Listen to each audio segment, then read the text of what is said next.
Hey guys, welcome back to Mario & Luigi Partners in Time. Last episode, we returned to the present, talked with Professor Egad, and made our way to the Toadwood Forest.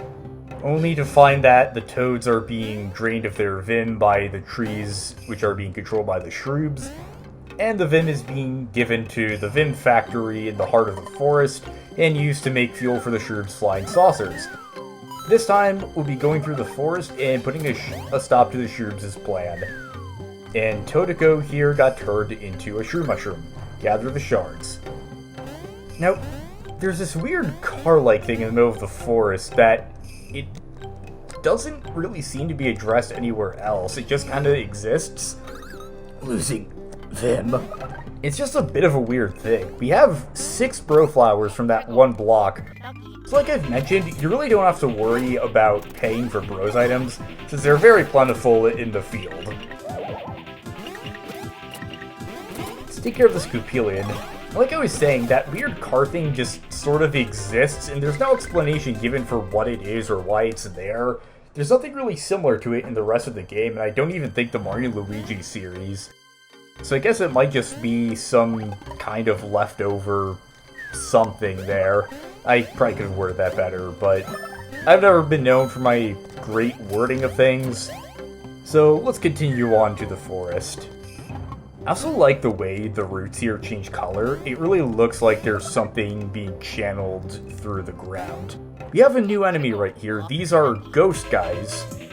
And what they'll do is that they'll point at one of the bros, and then they'll... Oh no, it's not ghost guys, they're boo guys.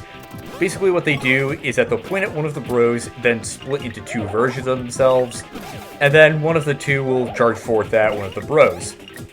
Now, the timing to jump over them is that you want to jump as soon as they finish the separation process, I believe.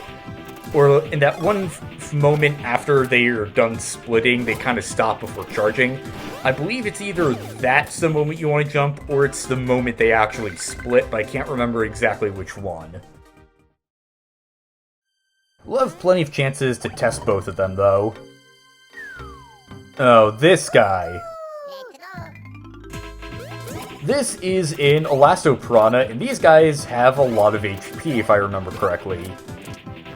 What they'll do is that they'll shoot fireballs at one of the babies from the top screen, and you want to pay attention to the length of its neck. If it goes just above the bottom of the top screen, it'll attack Luigi, but if it goes all the way to the top, it'll attack Mario.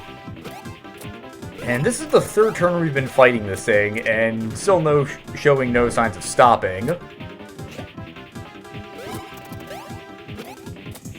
Is it still going to be up after this? Yeah.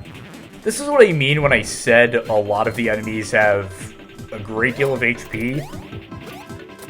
Okay, is it still going to have HP after this? Yeah. We have done 30 damage to it and it's still standing up. These guys have a lot of HP, like I said. Okay, 36. There we go, finally. Took 6 turns for us to defeat that guy. Next time we see them, we'll use Bros item, so it won't last that long. Let's talk to this one toad over here. I said let's talk to this toad over here. Actually, yeah, it doesn't look like there's an option to talk to him. And let's try to get the timing right on the boo guy's attacks. There, as soon as they're done preparing to attack, I guess, that's the moment you want to jump.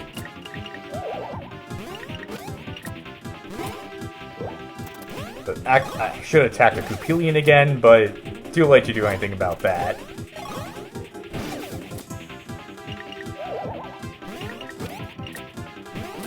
I think in the next fight, I'll take the time to show off the Bros Flowers and maybe the Cannonballers if we get the chance.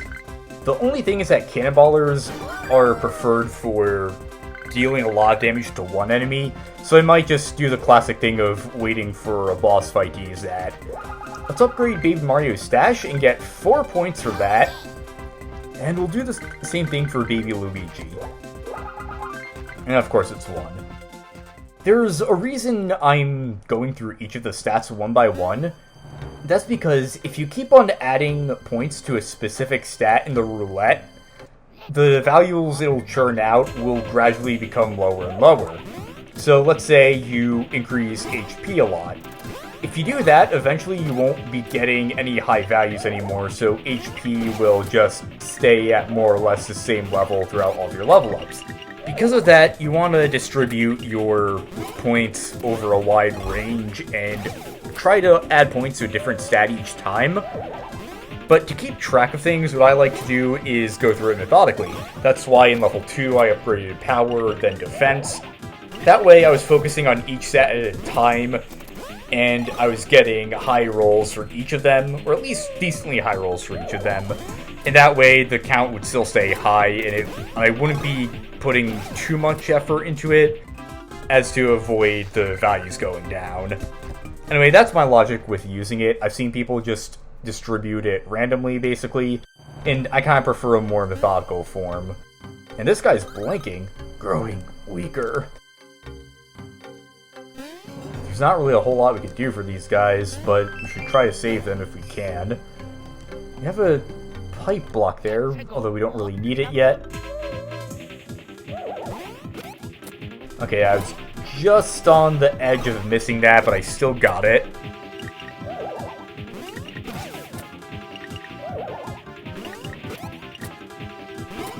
Let's take care of the Croupielian.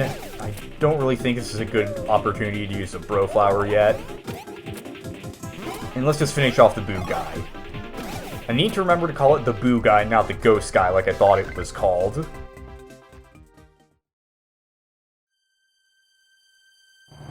We have this area with a bunch of cinnamon stalks or something. Something is calling you. Calling from within the stump. Telling you to throw with X or Y. Yeah, it's another tutorial for something we already know about. Man, that's the first time we've seen something like that. I know it's episode 5, but I swear the tutorials do get better. Doesn't look like there's any other blocks. Although this guy. You can talk to him, but it's really hard to do it. You have to stand in just the right spot, and all he says is, "Nose itches." It's a little funny, but honestly it's terrifying if you think about it. Like, imagine being bound to a chair or something and not being able to scratch your nose, and just the utter hell that would be.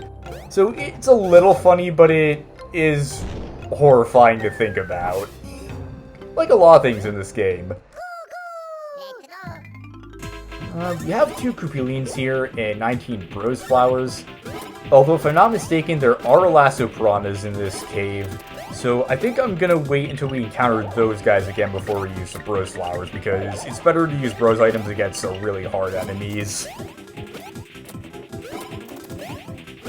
You can defeat these guys in 2 turns, so yeah, I don't think the Croupielians are worth using Bros attacks again, just for now.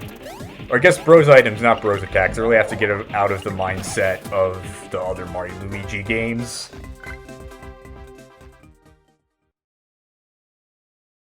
As we saw right there, we hit that block and it hit this, basically hitting that block caused the fireball to land at this block, and now we have to hit the second block in order to make the fire go into the block in the center.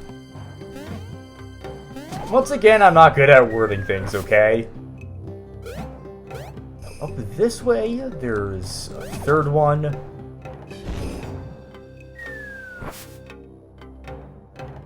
And I believe there's an enemy just around the corner, somewhere. There it is, the Lasso Piranha. Our favorite, least favorite enemy. Come on, let's try to get the first strike there. But let's open up the Bros Flower. Now what this will do is that both Bros will hold a fireball, but only one will have the big fireball. Whichever one has the big fireball, you want to spam that button.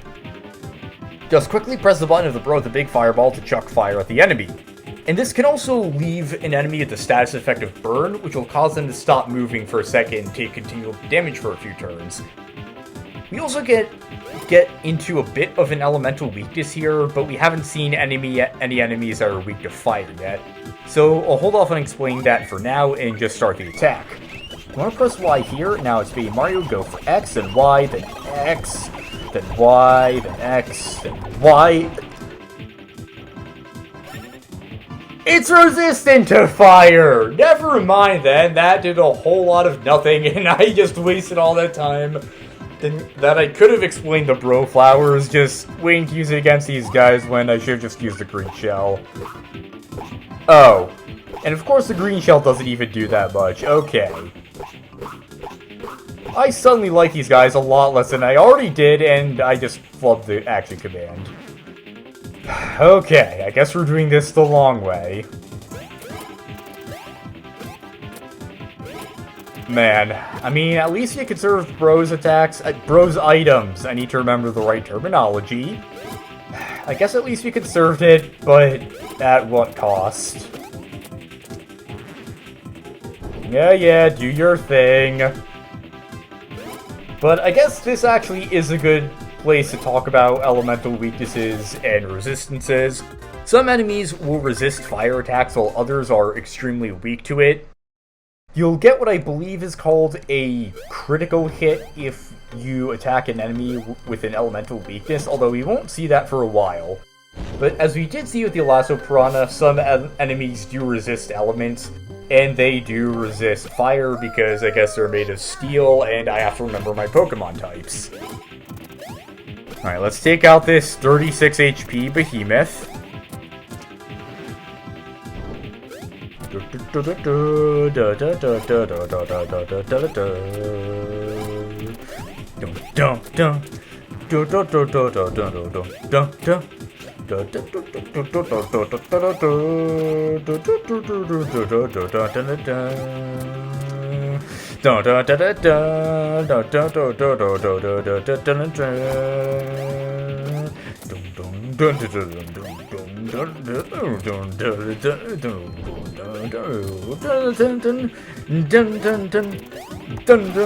There we go! Finally, I felt like an idiot singing along to the battle music. Alright, let's hit the last of these Forsaken blocks. For a second I thought you couldn't go the opposite direction, but then I remembered, oh yeah, there's a ledge there, and we can jump in this game. With that out of the way, we can go and hit the rest of these blocks. The number goes up until we reach 6. And now we're gonna go and commit, I guess, arson. Yeah, we're committing arson. I forgot the word for it for a second. I guess that's just part of the deal of Let's Playing. When you have to continually talk, you kind of forget what words you're supposed to say and what words really mean. We do a little controlled burning, and thank God that didn't, like, burn down the whole forest with all these toads trapped in trees here. Let's get the babies back. And we continue on to the second half of the forest. I also really like the ash and steam here. It actually looks realistic for a bit. Another one of the elusive X-mark spots. We still haven't really found an explanation for those. And there's actually 2 in this area. And that right there must be the Vim Factory. The power of 4 is good to go. The target is the Shroob's Vim Factory. Let's go forth. This guy seems to be doing okay-ish. Factory ahead. And we got some more stumps here. Let's see what we can find by throwing the babies in. Ooh, unarmed jeans. Okay, let's see what that does. That, power-granting jeans that turn the wearer into a reckless berserker for the babies.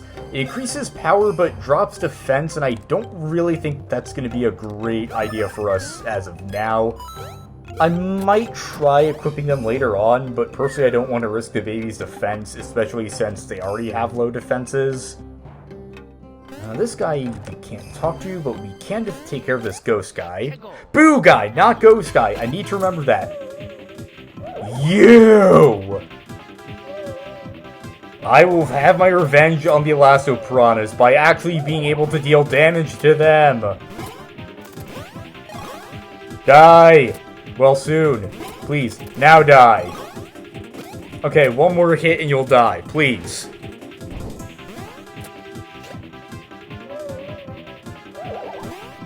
Ghost guys, boo guys, why do I keep on screwing that up?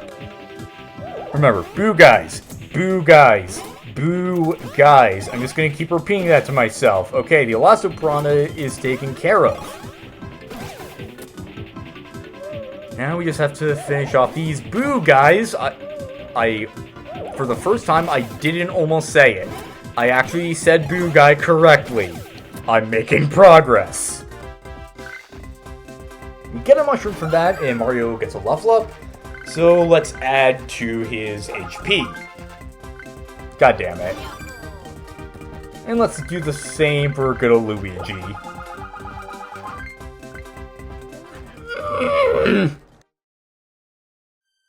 Get used to me making weird noises when I roll ones. It's not going to end anytime soon, I guarantee that. Actually, this is a good point to show off the bro flowers, I think. And we do the same here, only with the A and B buttons.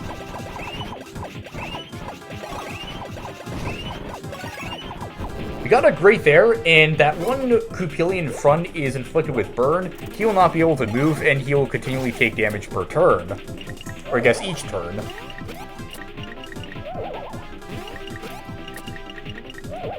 It's good for taking out large amounts of enemies and dealing gradual damage to them. Overall, it's a very useful attack.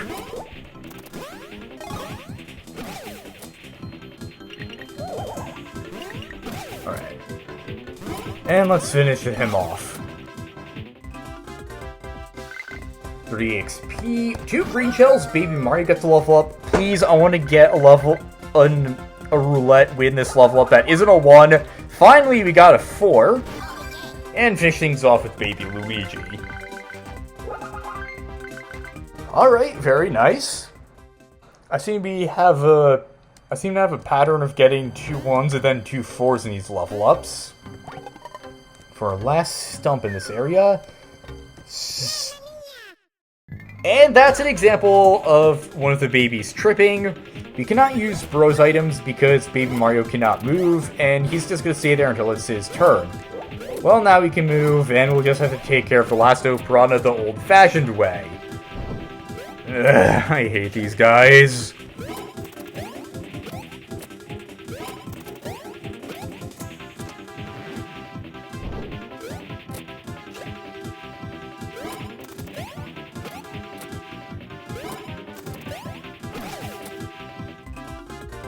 Okay, the rest of that fight wasn't too bad. I believe those are all the stumps in this area. Yeah, that's the guy we saw at the beginning. So let's try and enter the Vim Factory, but judging by the ring around it, it's not going to be that easy to get in, because it can't just be simple. There's no way forward, so let's go to the right. Hey, can I read the sign, please? Travel advisory! Ride the floating panel below to conquer thorny paths. I misread that as horny paths. Hitting a block should get the floating panel moving. Toadwood District Rangers. Oh wait, we should probably take care of the Elasto Piranha before we throw the babies in. Let's get a first strike on him. Oh, of course there are 2 of them, just great. Alright.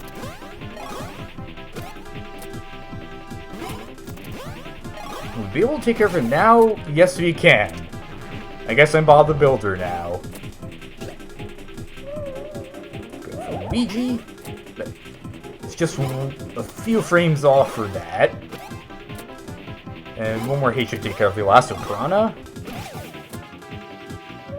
Okay, I'm gonna get it. I'm gonna get it. I didn't get it! But now I do. Finally at over 1,000 coins, and it's just episode 5. Like I said, money is plentiful in this game. You don't really need to worry about it. Now, this part of the game. What this does is that the block will let Mario and Luigi move. Do you have to say anything? I'm gonna assume that he doesn't say anything. But as you see, the direction that the arrow is facing is the one that the platform moves in for the adult bros, and I just fell off the ledge. Now, I'm gonna be honest, I'm not a big fan of this mechanic, mainly because it just moves really slow, and, well, I'm an impatient man. Yeah, it can be pretty annoying to get right. Okay. Up. Yeah, and it also automatically goes back up, and then you have to wait for it to show the right direction. And then you have to wait again for the thing to move. We get a wallet badge with that. You can see what that does. Oh yeah, that makes you drop almost no coins when fleeing from battle. I remember we saw that in the stores, so there wasn't really a point in going into the menu there. Let's go down to the right. Just barely make it by there. There's nothing past here. And you can go back that way, but there's not much of a point to it. But now we're gonna fight the Elastic Piranhas with just the big bros. I like Luigi's sort of like crab walk dance there. I think one of my roommates just shouted, and I don't know if my mic picked it up or not, but if you heard a weird noise there, that was probably him. Not that I'm trying to shift the blame from weird noises from myself to him, though.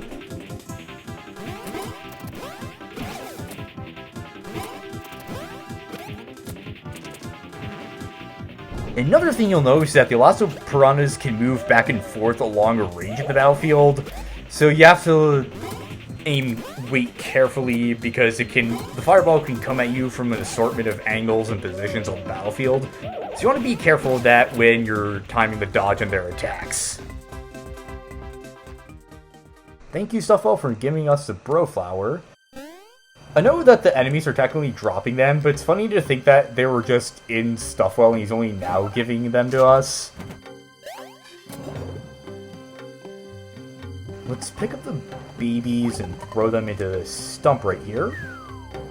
Got another 100 coin thing. And 2 more green shells. We are just rolling in cash and bros items.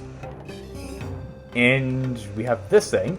Travel advisory. While hiking, you find blocks if you hide a hit. Jump while carrying babies and then make babies jump at the peak of your jump. If your timing's on, you'll be able to reach higher blocks. Toadwood District Rangers. Take it from them. It's okay to throw babies at things if you want to reach them really bad. Now wait, we do a high jump here, and we just press each bro's button. Awfully convenient for the shrooms to make it so that our party of 4 can easily open the gate to the Vim Factory. I also like how in the center it looks like a flower. I guess maybe you could say it's a motif on life and death and destruction and consumption of life. Or maybe I'm just looking too deep into it, but I like to think there's some symbolic significance to that.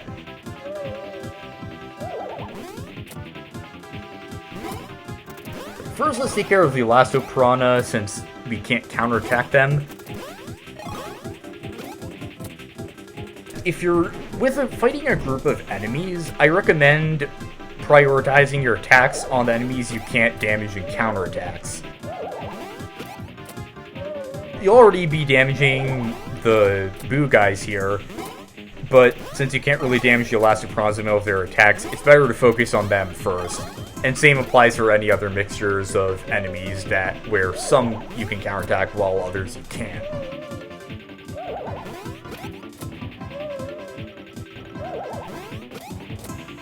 And I believe these guys should fall in the next turn.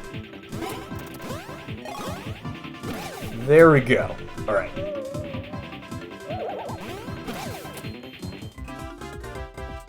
Got 40 EXP, and I didn't see how many coins we got. Damn it, I almost got your first strike then, and...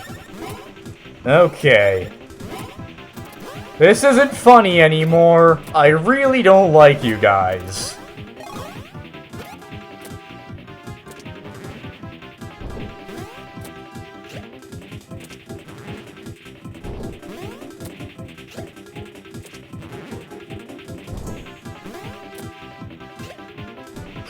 I really wish there was a bros item that worked on these guys. As it stands, it's just really hard to deal with these guys because they have such high amounts of HP. And they really shouldn't. I mean, like, they're pretty easy to dodge, but, like, the only reason the fights with them are so annoying is because they take so long to defeat and they just eat up a lot of your time.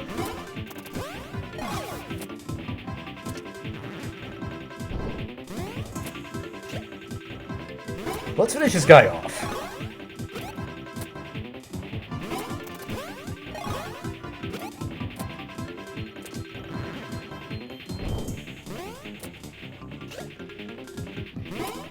And there we go. 48 XP and a bro flower, and we get another level up. Are we gonna get a full party level up, or is it just gonna be the adult bros? We'll go for power. Got to. Not great. Let's see what we get for Luigi with power. Of course.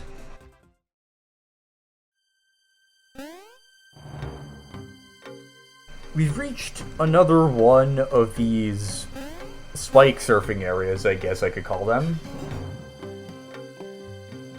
I think this is a good stopping point. Next time on Mario and Luigi Partners in Time, we complete the rest of the puzzles around the Vim Factory and gain access. See you guys next time.